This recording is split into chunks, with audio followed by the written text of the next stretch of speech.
Halo semuanya, perkenalkan nama saya Karina Fitra Malia dengan NPM 2417051014 dari kelas Ilmu Komputer. Pada video ini saya akan menjelaskan tentang klasifikasi tingkat pendapatan individu menggunakan algoritma machine learning pada Adult Income Dataset, di mana dataset yang diperoleh itu dari USI Machine Learning Repository, dan dataset ini merupakan salah satu dataset klasik dalam machine learning yang sering digunakan untuk tugas klasifikasi, khususnya dalam analisis sosial ekonomi. Jadi, dataset ini berisi tentang informasi individu mengenai kondisi sosial dan ekonomi dengan jumlah data kurang lebih 48.000 baris data dengan 14 variabel input plus 1 label, sehingga bisa disimpulkan bahwa nanti pengolahannya itu merupakan jenis dari supervised learning karena dia memiliki label. Labelnya itu jadi variabel inputnya itu terdiri dari umur sampai negara asal, dan untuk labelnya itu yaitu income yang terdiri dari kurang dari sama dengan 50k atau pendapatannya rendah dan lebih dari 50k atau pendapatannya tinggi. Permasalahan yang diselesaikan itu digunakan untuk menyelesaikan masalah, yaitu classification problem, dengan tujuan untuk memprediksi apakah seseorang ini memiliki pendapatan tinggi atau rendah berdasarkan data yang tersedia. Jenis klasifikasinya itu binary classification. Kenapa? Karena income ini terdiri dari dua jenis, yaitu pendapatan rendah dan pendapatan tinggi. Langkah selanjutnya itu dilakukannya data cleaning atau preprocessing.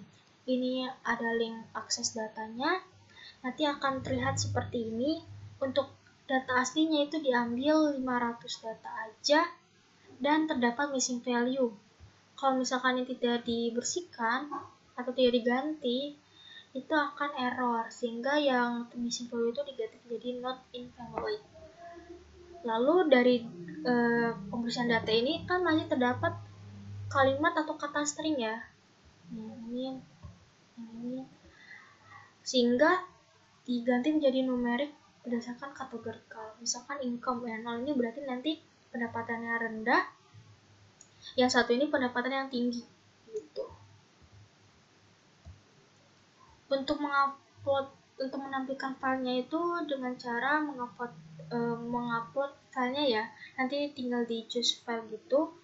Lalu ada 3 import atau 3 library. Yang pertama itu untuk mengolah data, yang kedua ini untuk grafik, dan yang ketiga ini untuk visualisasi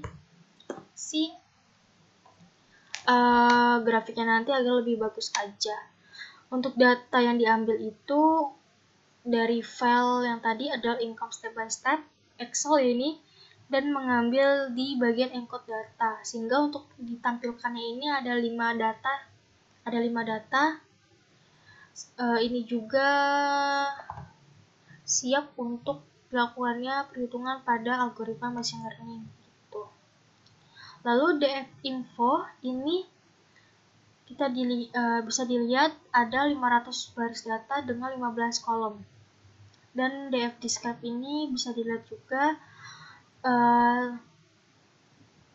khususnya yaitu di umur ya. Jadi rata-rata umur individu itu di sekitar 37, dengan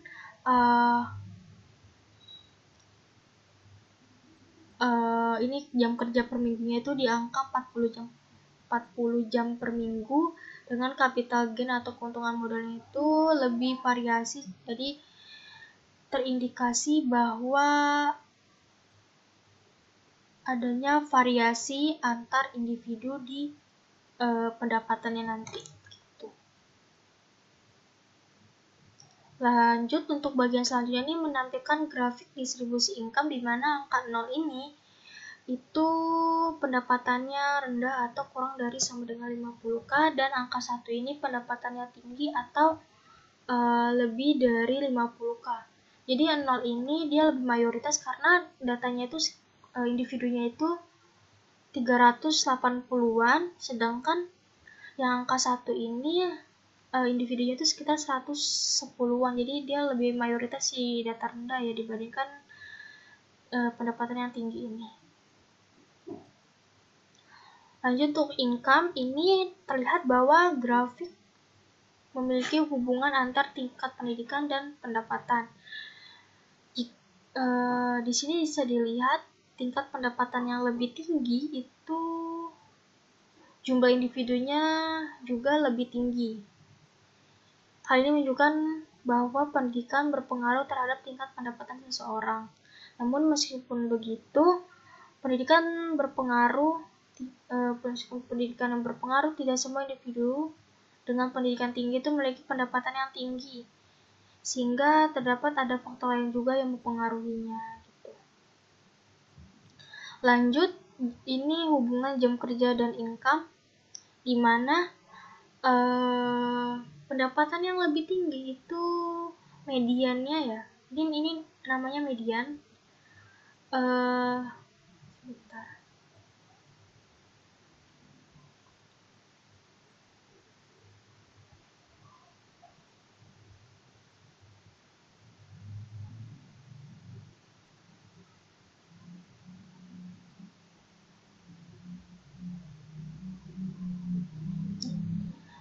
Jadi yang di tengah ini adalah median. Bisa dilihat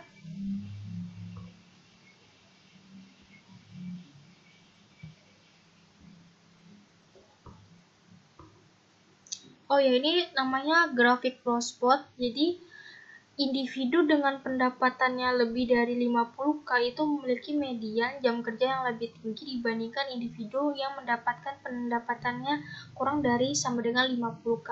Hal ini menunjukkan bahwa jam kerja itu memiliki hubungan dengan tingkat pendapatan. Namun terdapat beberapa outlier yang menunjukkan tidak semua individu itu jam kerjanya tinggi dengan memiliki pendapatan yang tinggi juga gitu. Lanjut, yang ini hubungan antar gender ya. Jadi kalau di datanya tuh tulisannya tuh sex, tapi ini hubungan tentang gender dan income. Dimana yang 0 ini perempuan, yang 1 ini laki-laki, yang warna biru ini pendapatannya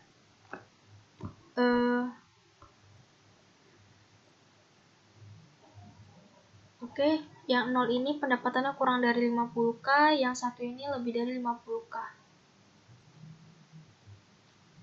Jadi pada grafik ini itu terlihat bahwa jumlah laki-laki yang pendapatannya lebih dari 50K itu lebih banyak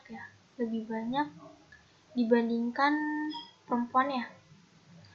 Yang kurang dari sama dengan 50K juga, itu juga jumlah laki-lakinya juga lebih banyak dibandingkan jumlah perempuannya. Hal ini menunjukkan adanya perbedaan distribusi pendapatan berdasarkan gender. Lanjut, langkahnya selanjutnya itu adalah kita lakukannya korelasi atau menghitung hubungan antar variabel. Ini di judulnya itu correlation metric. Ini untuk menampilkannya dilihat di bagian education 6 itu korelasinya itu 0,32. Semakin tinggi pendidikan itu semakin besar peluang income yang tinggi. Lalu capital gain ini keuntungan modalnya itu di angka 0,35. Ini berarti orang yang memiliki keuntungan finansial tinggi berarti income-nya juga bakal tinggi gitu. Lanjut, hours per week itu jam kerja per minggunya itu di angka 0,23, berarti dia cukup sedang ya. Jadi semakin lama kerjanya itu peluang income-nya juga semakin naik. Tapi di sini juga ada minus di bagian hubungan relationship. Jadi beberapa status hubungan punya kecenderungan income yang lebih rendah. Lanjut, bagian umur juga di angka 0,21, di mana ini korelasinya cukup kecil juga. Umur sedikit berpengaruh terhadap income artinya. Lanjut, untuk model klasifikasinya ini menggunakan algoritma decision tree karena dia tadi kan klasifikasinya binary klasifikasi, jadi yang cocok itu menggunakan decision tree.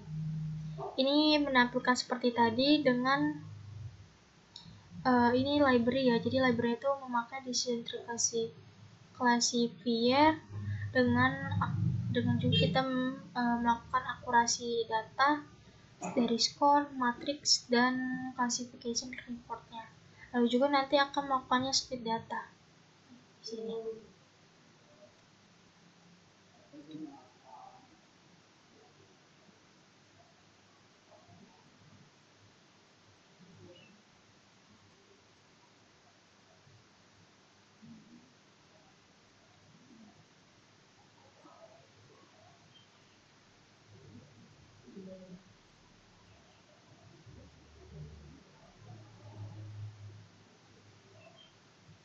Ya, pada bagian ini itu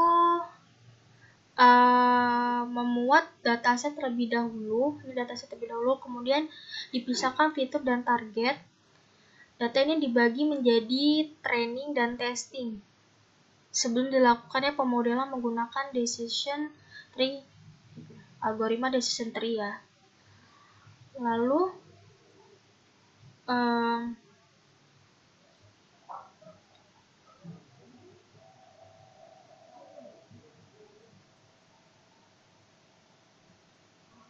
pada bagian ini juga model digunakan untuk melakukannya prediksi terhadap data testing dan hasil prediksi disimpan ke dalam variabel Y rate ini dan selanjutnya digunakan untuk evaluasi model.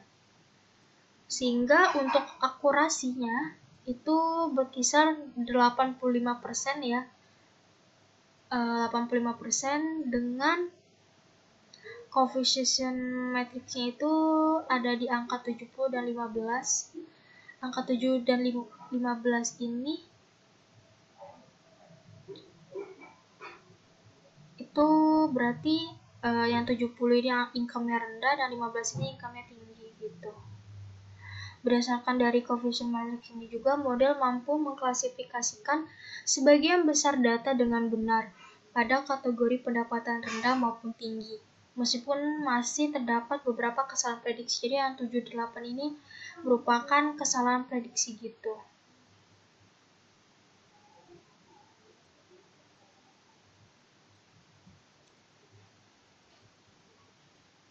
Ini untuk klasifikasi reportnya, jadi untuk diakurasi itu di angka 85% dengan support 100%.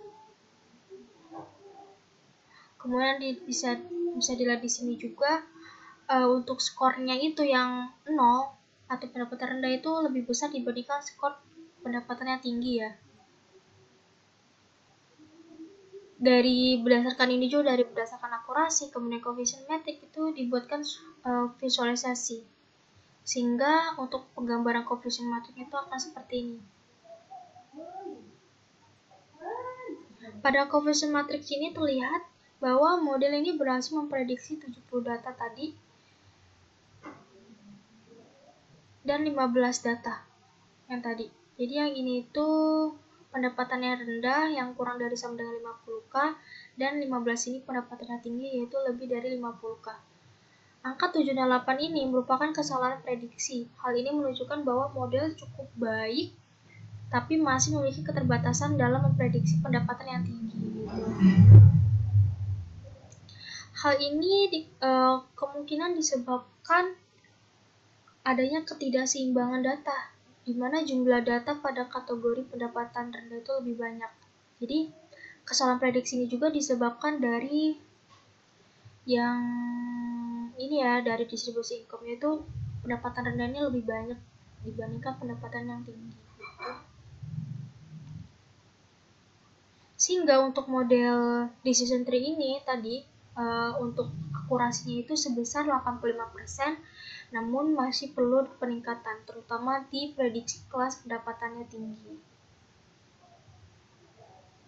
Untuk kesimpulannya itu, hasil analisis pemodelan menggunakan dataset adult income dapat disimpulkan bahwa faktor seperti pendidikan, jam kerja, kondisi ekonomi memiliki pengaruh terhadap tingkat pendapatan individu.